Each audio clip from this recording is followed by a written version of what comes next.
Hey tout le monde, Alicia, hey, up in here. Welcome to the WhatsApp Pod. Ok, votre rendez-vous du lundi au vendredi à 20h sur toutes les plateformes de streaming et sur YouTube. Votre rendez-vous, bien évidemment, hip-hop, féminin, actualité, news, gossip et bien plus. Let's go pour une nouvelle semaine. J'espère que vous profitez bien de votre lundi férié. Moi, comme j'ai pas fait de WhatsApp Pod vendredi, et obligé quand même si c'est férié aujourd'hui, de vous faire un WhatsApp Pod today par rapport déjà à tout ce qui s'est passé ce week-end. Je comprends pas. Je l'ai pas compris. C'était la débandade. Il y avait plein de membres du WhatsApp Gang qui envoyaient des DM, qui ont envoyé des DM à Tamara et tout pour leur dire t'as vu ça, t'as vu ci, vous avez vu ça, vous avez vu ci, non, faut en parler et tout, non, vous inquiétez pas. On est sur le pont, tu vois. On est sur le qui-vive. C'est juste que le WhatsApp Pod, c'est que du lundi au vendredi. Mais aujourd'hui, vous doutez bien qu'on va parler de la fameuse embrouille Chris Brown Usher et de toutes les spéculations et tout ce qu'il y a autour, tu vois. On va parler de Queen Nicki Minaj qui est en train de teaser sa prochaine tournée, son album. On va parler de Cardi B. On va parler de plein de choses, donc restez branchés. Mais avant tout, je vous rappelle, bon, il n'y en a pas un qui est sorti ce matin parce que je vous l'ai dit, c'est férié, mais je vous rappelle qu'avec Balou, on a notre show Good Time Show, Good Time, disponible du lundi au vendredi, pareil, à partir de 7h du matin sur la chaîne Good Times et le lien est en description. Donc n'hésitez pas à donner de la force, franchement, les retours sont ouf, c'est incroyable, que ce soit sur tous les réseaux, Instagram, TikTok, c'est chiant ça, ce tactile-là. Instagram, TikTok, YouTube, bref, les retours sont ouf par rapport à l'émission, ça fait plaisir. Je sais que ça fait plaisir que grave des personnes nous voient sur un nouveau jour, mais je vous jure que, en fait, il n'y a aucune comédie. On est comme ça tous les jours. C'est pas possible. J'ai eu jusqu'à maintenant, alors que ça fait 2-3 semaines qu'on a créé le Good Time Show, au moins 5 fous rires. Mais c'est ouf. Donc voilà, ça fait trop plaisir. Mais bref, assez tergiversé là, on va rentrer dans le vif du sujet. Et je suis obligée de commencer par le sujet que vous attendez sûrement tous et toutes depuis. C'est Chris Brown vs Usher, on va parler de la vérité, ok? Donc, Chris Brown vs Usher, ce qui s'est passé ce week-end, la vérité, ce qui n'est pas la vérité, ce qu'on sait, ce qui est vrai, ce qui est faux. C'est parti, je vais vous expliquer ça rapidement, mais efficacement, ok? So, pour ceux et celles qui suivent Chris Brown depuis quand même ses débuts, savent que le 5 mai, c'est son anniversaire, ok? Le Cinco de Mayo, ok? Qui est aussi la fête, je crois, pour les Mexicains, là, mais c'est l'anniversaire de Chris Brown. Et pour l'occasion, du coup, il y avait toutes les célébrités qui étaient à Las Vegas à partir de vendredi, je crois, je dis pas de bêtises, parce que en même temps, c'était le week-end du Lovers and Friends, qui est le gros festival de R&B qui a lieu depuis 2-3 ans maintenant à Las Vegas. Je crois que c'est leur 2e édition ou 3e, je sais plus, mais en tout cas, à chaque fois que je vois le liner, je suis là, mais purée, mais il faut que j'y aille. En plus, j'ai failli y aller l'année dernière. Et au final, on s'y est tellement pris au dernier moment, parce qu'on avait été voir DJ Snake à Las Vegas, et au final, on a foiré le truc. Enfin bref, j'avais trop le mort, mais j'irai un jour, vous inquiétez pas, j'irai.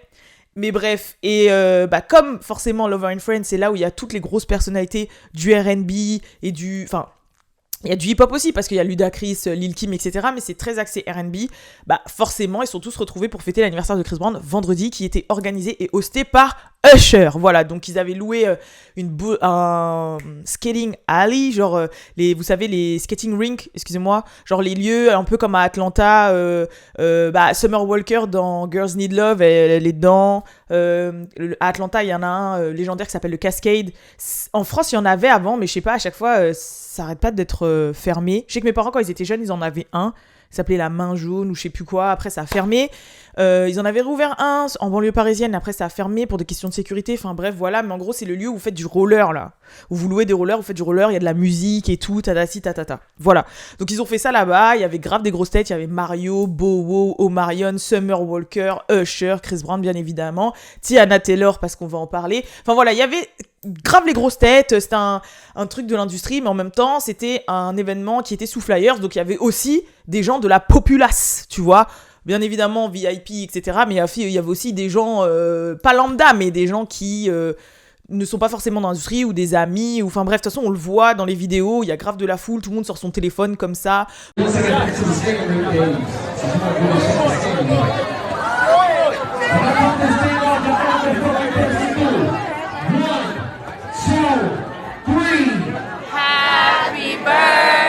Pour filmer ce qui se passe, enfin, quand il y avait le joyeux anniversaire et tout.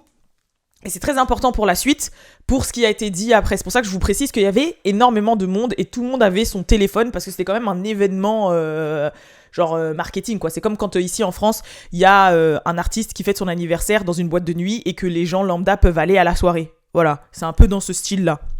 Enfin bref, du coup, et c'était, je le répète, hosté par Usher. Maintenant, du coup, la soirée, elle se passe, etc. Et après, on voit un gros boom sur les réseaux sociaux. Ouais, grosse bagarre entre Chris Brown et Usher aurait éclaté. Tatati, tatata. Toute l'équipe de Chris Brown a sauté Usher. Usher, nez cassé, nez ensanglanté, côte cassée, hématome, visage. Genre, truc de malade. Genre, vraiment. Jusqu'à TMZ, ils reportent le truc. Mais, voilà. Mais TMZ, ils sont un peu sur la retenue, mais ils disent quand même qu'il y a eu une altercation qui a eu lieu.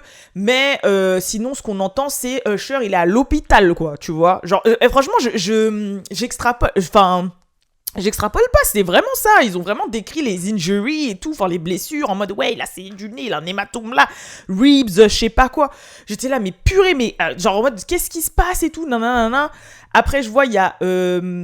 Comment ça s'appelle déjà plein de gens qui disent ouais, c'est abusé, Chris Brown, comment ça se fait qu'il se bagarre contre le gars qui lui organise son anniversaire, comment ça se fait que juste avant ils sont là, happy birthday, ils chantent de ouf et tout, voilà, nanani, nanana, etc. En plus, on sait que Usher et Chris Brown, ils ont une certaine relation parce que Usher, c'est entre guillemets un peu le grand de Chris Brown, parce que ils ont un peu le même type de carrière dans le sens où ils ont commencé très tôt dans le R&B. Usher, son premier album, il a sorti à 16 ans, au même titre que Chris Brown en fait. Et si vous n'avez pas vu le documentaire de Chris Brown, bah, on va dire que dans cette lignée un peu de chanteurs de R&B qui ont pété tôt, bah, c'est d'ailleurs pour ça que Usher a mis en avant Justin Bieber, c'est que c'est ça leur blueprint en fait. Et c'était ça un peu Michael Jackson, après il y avait Usher, après il y a eu Chris Brown 10 ans après, puis Justin Bieber. Enfin voilà, c'est un peu cette lignée un peu des chanteurs de R&B qui a pété à 14-15 ans, qui n'ont pas forcément eu d'enfance, qui n'ont pas forcément eu de, tu vois. Mais donc, il y a un peu ce côté un peu mentor entre Usher et Chris Brown qui a toujours plus ou moins existé. Et donc, en fait, bah là, quand on voit qu'ils étaient tous là autour de lui, happy birthday, tous ses potes de longue date de l'industrie, Bow et tout, nanana, et que juste après, on apprend que Chris Brown, il aurait sauté Usher avec sa team, j'étais là, mais attends, mais c'est pas possible. Sachant qu'en plus, dans la culture un peu quinri et tout, et encore plus dans les pop, t'as le respect de tes grands, en fait. T'as le respect de tes aînés, t'as le respect de tes grands, donc je me suis dit, faut vraiment qu'il se soit passé un truc de ouf, un truc de malade.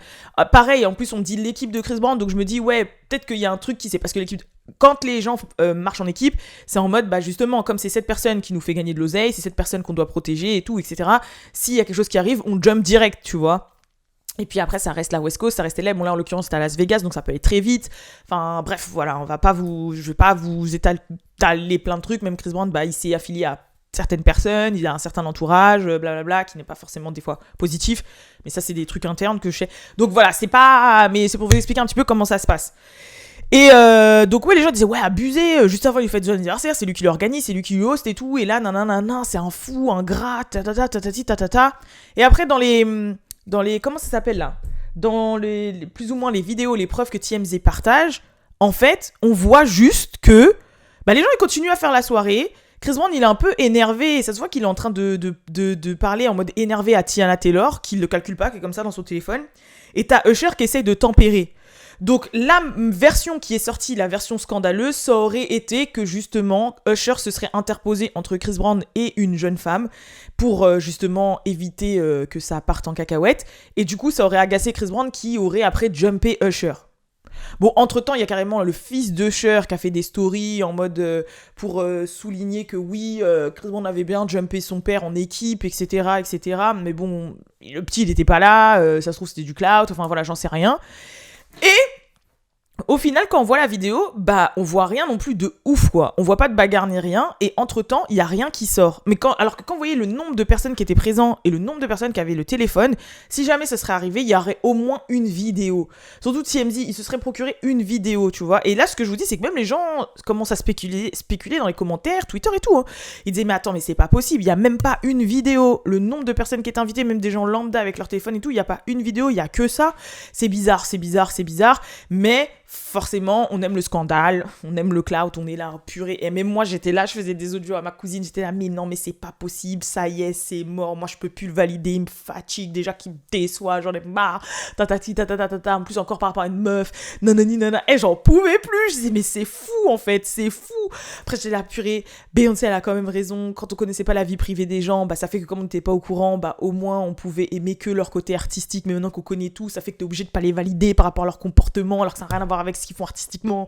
J'en ai marre, nanana. Et au final, il y a de plus en plus de trucs qui commencent à dropper. Donc en fait, après, on apprend que, en réalité, l'embrouille a été partie du fait que Teyana Taylor, elle avait show up, elle s'était ramenée à l'anniversaire de Chris Brown, alors qu'ils n'étaient pas en bonne entente depuis l'histoire de quand Chris Brown, il devait faire un show hommage à Michael Jackson au Billboard ou je sais pas quoi, au Grammy, enfin je sais plus, et qu'au final, ça avait été annulé là, à la dernière minute. Et en fait, Teyana Taylor, elle était sur le projet, et elle aurait fait un coup un peu de pute à Chris Brown qui l'aurait agacé, et du coup, alors qu'ils sont potes depuis des années, ça aurait jeté un froid et ils se parleraient plus depuis. Sauf que Teyana Taylor, elle est quand même venue à l'anniversaire de Chris Brown, ce qui l'aurait agacé en fait. En mode, meuf, on se valide pas, on n'est pas potes, on se valide plus, je te parle plus, pourquoi tu viens à mon anniversaire? Sauf que en même temps, bah, son anniversaire c'était un événement du game. C'est-à-dire qu'il y avait tout le game, je pense que bah, il était en bonne entente avec Cher, etc. C'est lui qui a organisé, donc on lui a dit, vas-y, viens à la soirée, c'est l'anniversaire de Chris Brown, mais c'est ouvert à tout le monde, donc viens quand même. Donc elle est venue. Sauf que je pense que ça a agacé Chris Brown, parce que bah voilà, en mode, pourquoi t'es là alors que... Voilà, je te valide pas. Et je pense que c'est pour ça qu'il a commencé à lui parler en fait d'une manière un peu en mode à la traiter de bitch et tout le bordel là, comme ça a été dit. Mais forcément, bah Usher, quand il a vu Chris Brown, il était heat up un peu, bah il a voulu s'interposer et on le voit un petit peu éloigner Usher de là. Mais c'est tout ce qu'on voit en fait. C'est tout ce qu'on comprend, c'est tout ce qu'on voit. Donc après, c'est parti en pataquès, nanana. Le lendemain, c'est le festival. Donc tout le monde s'attend à voir Usher, comment ça s'appelle bah avec des bleus, des trucs gonflés, un nez cassé, un truc qui va pas, parce que carrément ça nous dit il est à l'hôpital et tout, franchement. Non, le lendemain, c'est le on se dit ouais que Chris Brown ne va pas participer au festival, que Usher il va pas... Enfin qu'il y a un truc qui va se passer. Mais pas du tout. Le lendemain, Usher il monte sa grosse tête comme ça en live, il est tout sourire, il monte ce truc, il a rien, il sait rien, aucune marque, rien du tout. Chris Brown il fait son set... Il fait son set, il donne même de la force à Usher, il est là, il se passe rien. Carrément, à un moment, Usher, quand il monte sur scène, il fait le son de Chris Brown. Là. Et il y a carrément Teyana Taylor qui est en bas de la scène et qui s'enjaille sur le son de Chris Brown et Usher qui sont sur scène. En mode, elle est là. Genre, en mode, tu te dis, mais attends.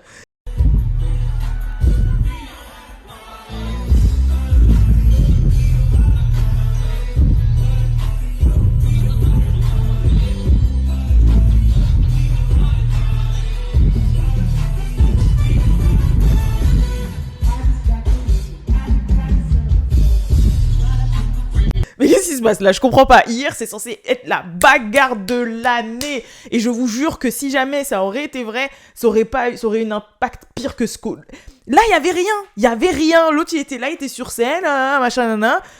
Tout le monde fait son set, tout le monde est content, tout le monde danse sur la musique de l'autre et tout. J'étais, ah bah attends. Et donc là, les gens qui ont fait un petit peu les espionneurs et tout, sont remontés et ont compris que tout ce pataquès un petit peu de bagarre, de nez cassé et tout, c'était parti du média de Jason Lee, Hollywood Unlock. Et là, il y a eu plein de backlash par rapport à Jason Lee, en disant « Jason Lee, t'es un menteur, y en a marre, tu fais que du clout, tu fais que du scandale, tu racontes plein de mensonges. » C'était même lui qui avait annoncé la mort de Queen Elizabeth 1 an avant sa mort. Ils ont commencé à remonter un petit peu tous ces mythos et tout, à scandale pour rien. Ils disaient « Ouais, t'es trop messie, t'es trop machin nanana, t'es trop dans la bulle. » Alors que en fait, on a très vite compris. Et puis après, il y a eu des petites preuves qu'on pop-up de ci, de là, comme des photos qui ont montré qu'il n'y avait même pas eu d'embrouille, en fait. Enfin, qu'il n'y avait pas eu de bagarre, quoi. Et du coup, les gens s'en sont pris à Jason Lee et tout le monde a commencé un peu à douter de cette histoire de Chris Brown qui a battu Usher. Sachant que je pense que ça aurait été vrai, même vous savez très bien dans l'industrie comment les gens, ils aiment trop s'exprimer des fois sur le dos de certaines personnes. Ça aurait parlé. Ça aurait parlé, tout le monde aurait fait des sujets. J'attends de voir là, mais même des podcasts comme Joe Budden auraient parlé en mode ouais. Tu sais, ils auraient parlé en mode ouais, comment ça, tu sautes ton grand avec toi, Chim. Pourquoi nanana. Pour le moment, je n'ai rien vu. Et il y avait le game, tu vois, ce festival-là. Et ensuite, par la suite, t'as encore une vidéo de Chris Brown qui sort où genre ça s'agite, où il parle, etc. Où ça commence à être un début d'embrouille et tout. Et tout le monde dit, Chris Brown se rebat et tout, au festival Love and Friends, il se rebat en backstage, nanani nana, encore bagarre avec Chris Brown. Donc forcément, les gens sont en train de se dire, il se rebat avec Usher, ça refait des spéculations et tout, nanana. La vidéo, elle sort. Pareil, bon, on voit un agitement, genre en mode bagarre et tout, mais sauf que ça se voit que ça se tape pas, c'est juste ça se... tu vois, quand ça se pousse et tout, genre... Oh. Et on entend Chris Brown dire I got it, bro, I got it. Genre en mode, je gère, vous inquiétez pas, je gère et tout ça. Et les gens ont commencé à dire, ouais, c'est fou, Chris Brown il a encore des problèmes de violence, c'est n'importe quoi, non mais c'est n'importe quoi et tout. Alors qu'on le voit dans la vidéo faire le mec qui calme en mode I got it. Genre, calme, I got it, tu vois. Hey,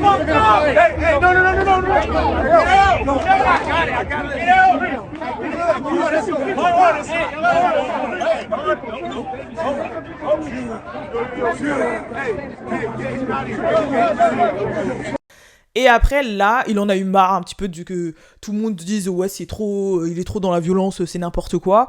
Et il a sorti une déclaration en disant j'en ai marre de vos narratives, de fake narratives et tout. La vidéo que vous venez de voir, c'est juste que en fait, j'étais en backstage et qu'il a commencé à avoir un attroupement avec des gens qui voulaient, des fans, etc. Et en fait, j'avais mon fils avec moi, enfin, j'avais mon enfant. Et je leur dis, ça faisait un truc, tu vois, et forcément avec la sécurité de l'enfant, on touche pas à l'enfant, donc en mode je leur disais, hey, calmez-vous les gars, genre moi j'ai mon enfant, on se calme, tatati, ta. Mais en fait c'était comment ça s'appelle comment on dit ça un truc qui peut arriver quasiment à tous les grands événements, tous les festivals comme ça, il y a une échauffourée, ça y est, c'est la merde et tout, mais je pense pas qu'on était à la limite de ce qui s'est passé avec Swaley par exemple à Coachella, ça c'était ouf. Mais là, ça se voit que c'est plus un... Ça a poussé, il y avait son gosse, la sécurité, ses gars, ils sont arrivés, ça a poussé, lui dit « Regardez, calmez-vous, Vous voyez ce que je veux dire? Mais ça avait rien à voir, par exemple, avec Usher. Je savais, comme lui, il l'a précisé, il a dit « Mais là, ça n'a rien à voir avec Usher, c'est juste qu'il y avait mon enfant, nanana. » Donc, bref, en tout cas... Voilà ce qu'on sait pour le moment pour cette histoire. Après, il y a un point négatif, c'est que ça change pas le fait que son animosité et son accès au début, on va dire, de vulgarité et de violence, c'était envers une femme. C'était Teyana Taylor. Maintenant, je sais qu'ils sont potes depuis mais très longtemps. Genre, vraiment. Genre, il y a des photos de Teyana Taylor, Chris Brown ensemble sous webcam. Genre, quand ils traînaient ensemble, c'était toujours l'un était chez l'un, l'autre était chez l'autre et tout. C'est vraiment l'époque, là, je vous parle, on est en 2008-2009, tu vois, où ils traînaient les uns et les autres ensemble, des photos webcam. Donc, c'est vraiment des potes de longue date.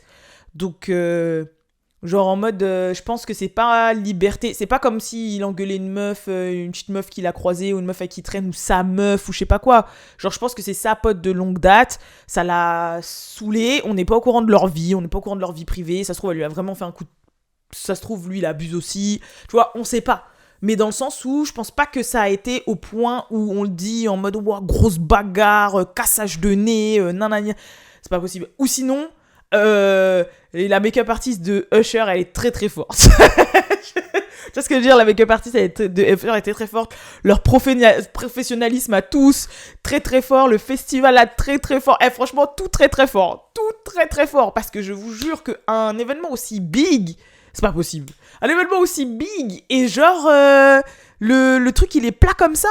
Genre en mode, genre ça tombe comme une crêpe. Voilà, le festival là, il est allé, Lover and Friends. L'autre il a performé, tout le monde rigolait et tout.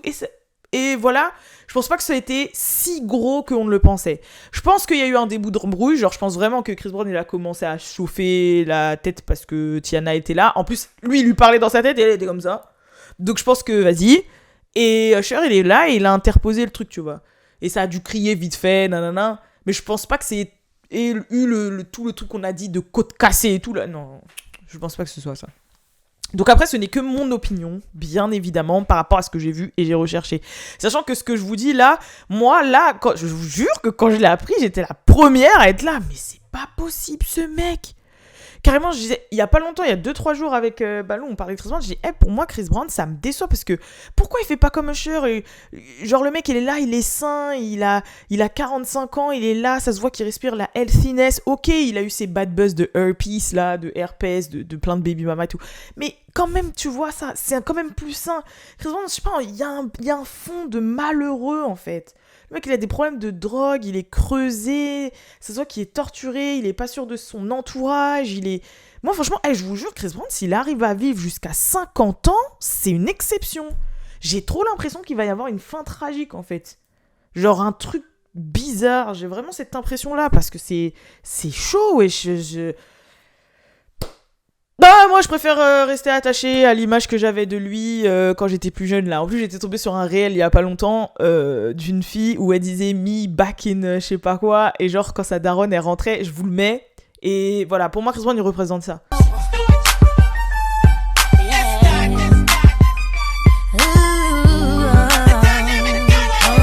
Maintenant, après, le reste, là, bah, c'est surtout à partir de rien jusqu'à truc. Tous ces agissements, c'est dur de valider ou pas valider parce que bah, ça se voit que c'est une âme torturée, en fait, tu vois. Donc, je préfère garder son côté artistique parce que bah, les mixtapes In My Zone, franchement, c'était ses œuvres alors qu'il les a sortis quand il était boycott par rapport à Rihanna, mais no bullshit et tout, frère. Mais c'est fatigant, quoi. Mais par contre, pour l'histoire de Jason Lee, je trouve ça archi messy.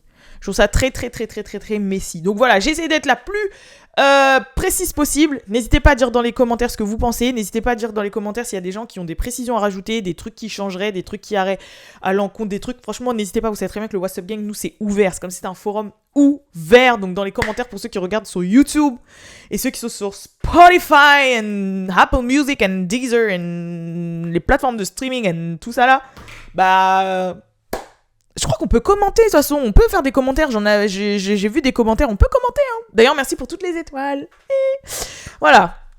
On va se lancer dans le deuxième sujet, bien évidemment, c'est Nicki Minaj. Donc Nicki Minaj arrive là.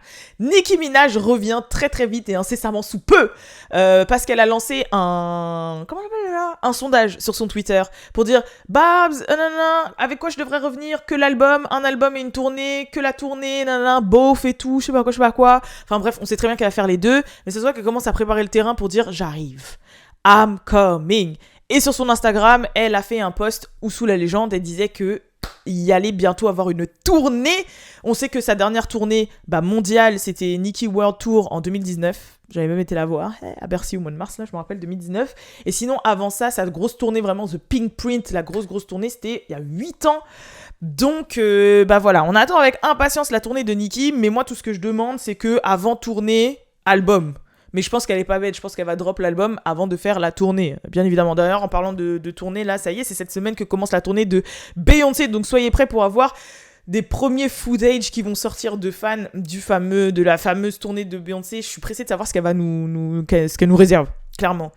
Et à cause de cette annonce de Nicki, il y a Cardi qui s'est retrouvée dans la sauce, parce que quelques heures après que Nicki ait annoncé que son album arriverait... D'ailleurs, de ce que j'ai compris, il pourrait s'appeler Nicki Minaj 5, mais je sais pas, parce que c'est son 5e album, je crois, mais bon, de toute façon, à chaque fois qu'on connaît pas le titre de l'album, on donne toujours le nom de l'artiste et le numéro. Par exemple, R9 ou Rihanna 9, CB2 pour Cardi B 2, NM5 pour Nicki Minaj 5, parce qu'on connaît pas encore le titre. Voilà, c'est pour ça. Et en fait, quelques heures après, elle a fait un live. Et dans son live, elle dit que son album aussi arrive. Donc les gens ont commencé à dire « Mais non, mais c'est pas possible, Cardi B, elle surfe tout le temps sur la vague de Nicki, c'est trop, elle peut pas tenir sa langue. Le jour même où Nicki annonce ça, faut que 4 heures après, elle fasse un live pour dire « Ouais, moi aussi, mon album sort, etc. » Donc forcément, Cardi B s'est exprimée par la suite. Et elle a dit « Alors, le live, il portait pas du tout sur ça.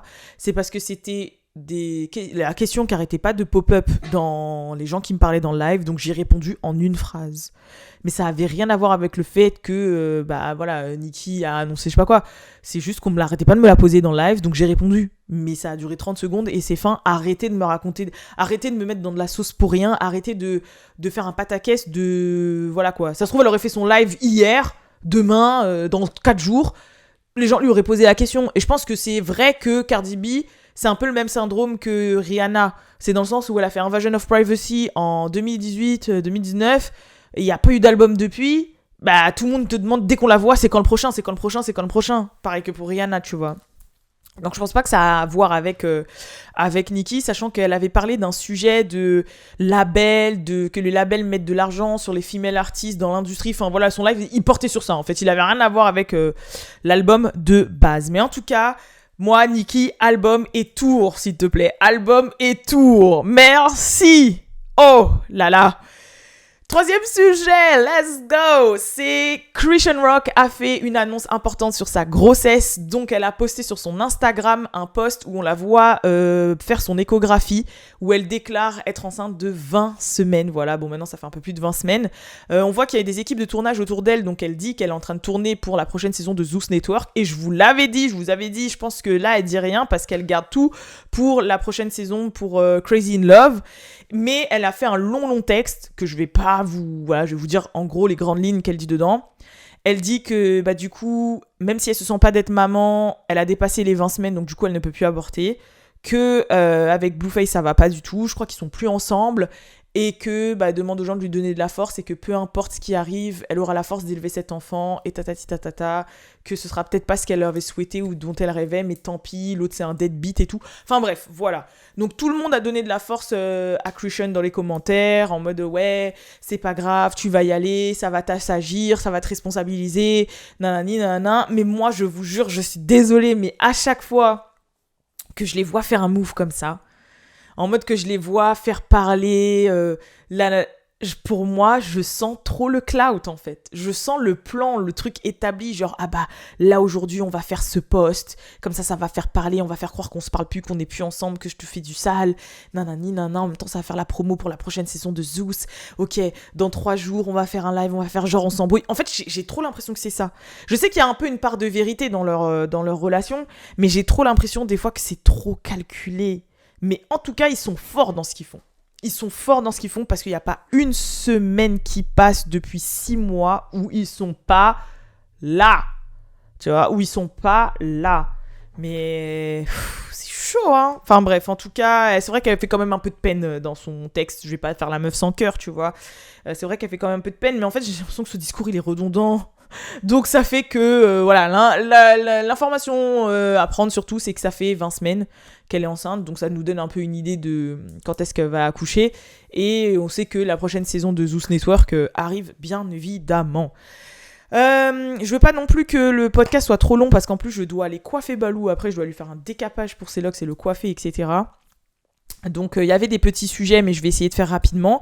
Premier petit sujet, mais que je vais pas m'attarder là-dessus, c'est que Doja Cat a fait un dernier tatouage dans son dos, une espèce de squelette de chauve-souris ou je sais pas quoi. Forcément, les gens ont fait énormément parler, sataniste, machin. Mais franchement, comme si c'était la première à faire un tatouage de squelette ou d'os ou je sais pas quoi. C'est son style, là, laissez-la, arrêtez de dire. En plus, je trouve que ça fait élégant, ça va bien, c'est fin. Bon, c'est pas un truc que je ferais, mais faut arrêter. Après, en même temps, elle sait que ça fait parler, donc elle va continuer. Hein. Elle a la même économie que Lil Nas X. Hein. Elle va continuer. Si vous parlez, tant mieux. Ça lui fait de la promo, ça va parler, tatati, tatata. On sait que quand l'album va sortir, ça va être un top. Donc, au final, elle joue dans le rôle, elle s'en fout. Hein. Mais en tout cas, son côté weird, elle l'a toujours eu. Donc, je sais pas pourquoi les gens sont choqués. Enfin, bref, voilà. Autre petit sujet, c'est niveau love. Pardison Fontaine et Megan Thee Stallion se sont finalement enfin unfollow des réseaux sociaux. Ça fait un moment qu'on les pense pas ensemble. On a même prêté une relation à un joueur de NFL avec Megan. Je vous avais fait un dernier pod. Et là, ils se sont unfollow. Donc voilà, ça a l'air d'être définitif. On sait pas, on verra bien. Mais en tout cas, ils se sont unfollow mutuellement sur les réseaux sociaux. Et enfin, dernier sujet que je garde, c'est Summer Walker et sa botch surgery, qui a fait énormément parler parce que Summer Walker a donc participé au festival Lovers and Friends. Elle était même à l'anniversaire de Chris Brown d'ailleurs, à Las Vegas. Et elle a apparu 2 fois sur scène, en l'occurrence toute seule pour un set et aussi avec Usher. Et ce qui s'est passé, c'est que les gens ont commencé à se foutre de la gueule de son BBL qui se casse la gueule. Bon, je vais vous dire, son BBL, il se casse la gueule, clairement. De toute façon, on sait que quand on fait ce genre de chirurgie, si avec l'âge, si tu l'entretiens pas, avec les grossesses et elle vient d'avoir des jumeaux, etc., c'est normal que ça se casse la gueule un peu. Et du coup, là, vraiment, son BBL, là, c'est gâté. Hein. Ah, moi, je vous le dis, c'est gâté. c'est gâté de ouf. Genre, si on compare à quoi il ressemblait avant, quand elle avait fait sa tournée là aux États-Unis, et maintenant, c'est gâté. En fait, ça se voit qu'il est tombé au niveau des cuisses, qu'il est tombé. C'est les ties matchent pas. Genre, il y a un truc qui va pas. Et justement, les gens ont commencé à dire, ah bah, au final, peut-être qu'elle était pas si... Peut-être qu'elle était pas si hypocrite avec sa pote là. Parce qu'elle avait fait, vous rappelez-vous, un mini bad buzz parce qu'elle avait partagé une de ses meilleures potes en disant ah, she's cute et tout, alors qu'elle avait un BBL vraiment, voilà.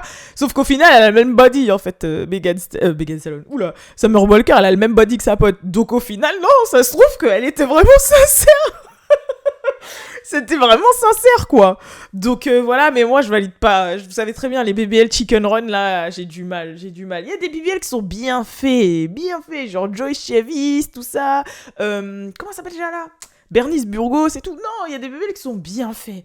Mais Summer, là, non, je valide pas. Les boules, là, sur les côtés, là, j'ai du mal.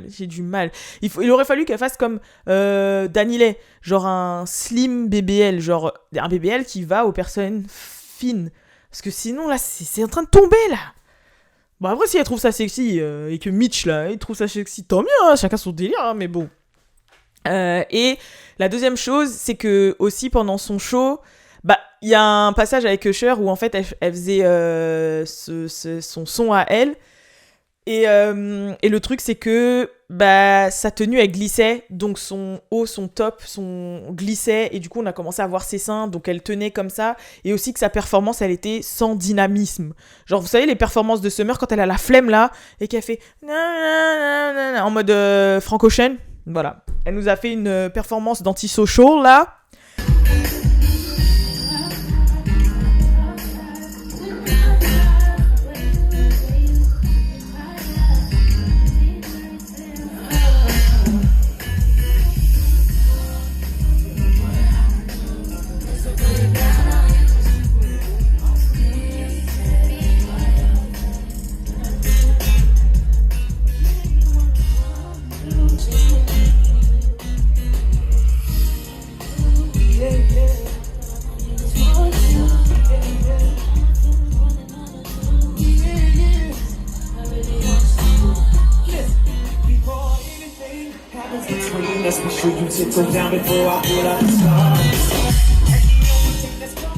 Et du coup, les gens ont rigolé parce qu'on voyait grave la différence d'énergie entre Usher qui était là, qui faisait hush, hush, hush, et t'avais Summer à côté qui était en mode.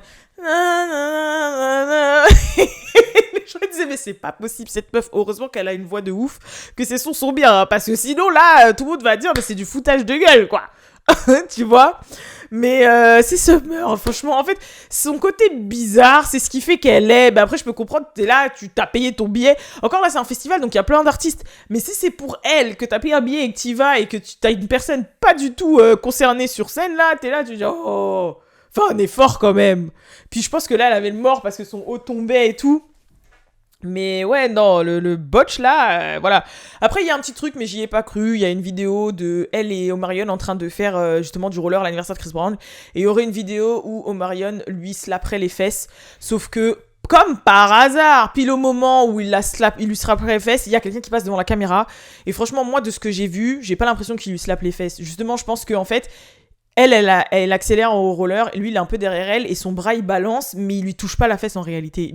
Et en plus comme il y a quelqu'un qui passe devant, bah voilà. Mais comme les gens aiment le scandale, et bah ils en ont déduit qu'il lui avait slappé les fesses, sauf que je ne pense pas. En plus Summer est en couple actuellement, donc je ne pense pas. En plus avec tout le monde qui avait là dans la pièce de connu, je ne pense pas. Voilà. En tout cas, c'est tout pour ce WhatsApp Pod du jour et je vous donne rendez-vous demain pour le prochain WhatsApp Pod. Je vous fais de gros bisous et à demain. Peace.